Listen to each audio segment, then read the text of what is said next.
How to change Xfinity door sensor battery step by step. So first, you're gonna have to get a new battery, of course, to replace the old one, which are called coin cell batteries or button batteries. So the one showed over here is a Panasonic, but pretty much depends on you what you'll get.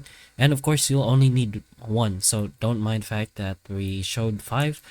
But anyways, once you have a Panasonic battery, you can go ahead directly to your device. So in your device, what you're gonna do is basically just take off the cover first. So you can do this by sliding your fingers to the right, like so. And once you slide it to the right, it should take off from the device itself. What you're gonna have to do now is to ignore the tamper alerts as well from your device, since that's pretty much normal. I mean, then you're gonna have to make sure you don't press on the tamper switch as well, since that could do a factory reset and whatnot. But just focus on the battery itself. So once you take off the battery by using your fingers again, just go ahead and put in the new one from wherever, and you're gonna have to replace the cover itself, aligning it to this line over here in the bottom.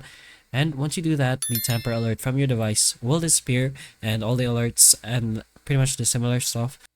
But that's pretty much how you change your Xfinity door sensor battery. So hopefully the information of this video can help you. And if it can, please like and subscribe for more videos like this. And that's all.